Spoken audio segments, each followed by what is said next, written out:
स्कूलों में छात्र और छात्राएं पढ़ने के लिए आते हैं, लेकिन कानपुर का छावनी बोर्ड का ये स्कूल, जिसमें आज एक छात्रा ऊपरी मंजिल से कूद गई नीचे। काफ़ी गंभीर घटना है, क्योंकि एक छात्रा का स्कूल की ऊपरी मंजिल से कूद जाना, मेरे कैमरामैन दिखाएंगे भी आखिर किस मंजिल से कूदी है, कहाँ से कूदी है। वो देखिए सामने मंजिल है, इस मंजिल पे वहाँ, जबकि टीचर का कहना है कि ये ऊपर छात्रा को मैंने डांटा था, वो मान नहीं रही थी, इसलिए कूदी है। एक यहाँ पे मौके पे मौजूद हैं। क्या नाम है आपका और कहाँ से कूदी है? क्या नाम? शिवा वाल्मीकि बताया जा रहा है, छज्जे से कूदी है। क्यों कूदी, कुछ पता चला? बताया जा रहा है नकल कर रही थी। अब क्या विषय है ये तो घटना के बाद ही पता चलेगा, जांच पे। लड़की के बयान पे। कहाँ गई है? छावनी कैंट हॉस्पिटल। ये है चश्मदीद जिन्होंने देखा है। अब हम आपको स्कूल के प्रिंसिपल के पास ले चलते हैं। स्कूल की प्रिंसिपल अंदर हैं और वो टीचर भी है जिसकी डांट की वजह से लड़की ऊपर से कूदी थी। काफ़ी गंभीर घटना है, क्योंकि एक छात्रा को ऊपर से कूद जाना कोई छोटी मोटी बात नहीं है। टीचर मेरे साथी हैं, इनका पक्ष जान लेते हैं कि आखिर उन्होंने ऐसा क्या डांटा था जिसकी वजह से कूदी। क्या नाम है सर आपका? क्या डांटा था आपने कि लड़की छात्रा जो है ऊपर से कूद गई? सर एक मिनट पानी ले लें थोड़ा सा पानी। क्या ज़्यादा बताते बताते प्यास आ गई? हाँ सर, ऐसी कोई बात नहीं थी, हमने डांटा भी नहीं। जैसे उसने इसका इस तरीके से जब उसका हमने बिहेव देखा तो हमने तो डांटा ही नहीं, हम सीधे उसको उठा कर लेकर के प्रिंसिपल ऑफिस चले आए। तो किस मामले में लेके आए थे? किस मामले में लेके आए थे? मामले पे इस लेकर के आए थे क्योंकि बच्चों के टेस्ट पेपर चल रहे थे, तो बच्चों ने कहा सर ये नकल कर रही। तो दूसरे बच्चे से वो एटीट्यूड में बोली कि मैं नकल नहीं कर रही हूँ, और जब देखो तो हमेशा हम ही को कहती रहती हूँ। तो हमने कहा कोई बात नहीं, बात कैसे कर रही हो, आराम से बात करो। जब आराम से बात करने का मामला आया तो और तेज चलाने लगी। जब और तेज चलाने लगी बोली हमको नहीं पढ़ना है, और बस तो हम नहीं पढ़ना तो हम तो तुरंत लेकर के प्रिंसिपल ऑफिस चले आए। समझी, तो ऐसी कोई बात तो होगी कि छात्रा कम से कम खाना पीना तो है नहीं, जो खाते पीते हुए आदमी ऊपर से शौक में कूद जाएगा, या कोई कूदने की प्रतियोगिता चल रही हो। एक टीचर ने ऐसा क्या कर दिया कि जो कूद गई ऊपर से? सर अब क्या बताएं इसके पहले क्या हुआ क्या नहीं था, क्या था उसका।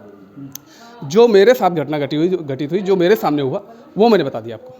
इस कॉलेज की प्रिंसिपल भी हैं यहाँ पे, जो शायद फ़ोन पे किसी को सूचना दे रही हैं। उनसे भी पूछ लेते हैं कि क्या घटना हुई, उन्होंने क्या कार्रवाई की। मैम, क्या नाम है आपका और जो छात्रा कूदी है उसके बाद आपने क्या किया? जैसे ही मुझे मेरा नीता संवेदी नाम है। जैसे ही मुझे सूचना मिली मैं बच्चे के पास पहुंची, उसको गाड़ी के द्वारा हॉस्पिटल भेजा। उसका ट्रीटमेंट हो रहा है, इंजेक्शन वगैरह लगे। अभी उसको वहाँ पे नर्सिंग होम में भेज दिया गया है और उसका एक्सरे वगैरह पूरा होगा, उसका ट्रीटमेंट किया जा रहा है। तो किसकी गलती क्या नज़र है? आपके ऑफिस में किस लिए आई थी, किस कंप्लेंट पे आई थी? हाँ, घनश्याम जी मेरे पास लेके आए थे कि मैडम है ये हमेशा सब्जेक्ट टीचर से भी मिसबिहेव करती है, किसी की बात नहीं मानती, आया वगैरह सभी से बहुत कुछ बोलो तो चिल्लाने लगती है, रोने लगती है, अक्सर ऐसा करती है। तो कह रहे हैं हम कई बार समझाते हैं कि 10th क्लास है, इसका पास हो जाए, अच्छा है, बच्ची को अभी समझ नहीं है तो कम से कम 10th क्लास तक तो पढ़ ले। कई बार उनके गार्जियन से भी कहा गया है। तो आज जब अभी यूनिट टेस्ट चल रहा है, उसका पेपर था, वो क्लास में मिसबिहेव कर रही थी, बात नहीं मान रही होगी। तो सर मेरे पास आए बच्ची को लेके, तो मैंने उसको बोला कि बेटा क्या बात है, सर जो कह रहे हैं वो आपका पेपर है, टाइम किल मत कीजिए और अपना पेपर दीजिए, छूट जाएगा तो ये मार्क्स आपके इंक्लूड होंगे हाई स्कूल में। बस इतना कहने के बाद सर चले गए। 5 मिनट के बाद वो लड़की क्लास में भेज दी गई। आधे घंटे बाद खबर आ रही है एक बच्ची आई PGKG की दौड़ के कि मैडम एक लड़की ऊपर से कूद गई। बस इतनी सूचना मिलते तो आपने इसके लिए कोई जाँच कमेटी गठित की है, क्या कर रही है? अब देखिए आगे क्या होता है। हमने प्रशासन को भी सूचना दे दी, अपने कैंट बोर्ड में भी सूचना दे दी है और हॉस्पिटल में भी दे दी थी, और सारा सूचना हम उसके व्यवस्था में लगे। बच्ची का ट्रीटमेंट है सारी। तो ये है प्रिंसिपल साहब का कहना। आरोपी जो टीचर है जिन पे आरोप लग रहा है उनका अपना तर्क है। प्रिंसिपल ने अपनी कार्यवाही का दायरा बताते हुए कह दिया है कि अब देखेंगे जांच होती कि नहीं होती।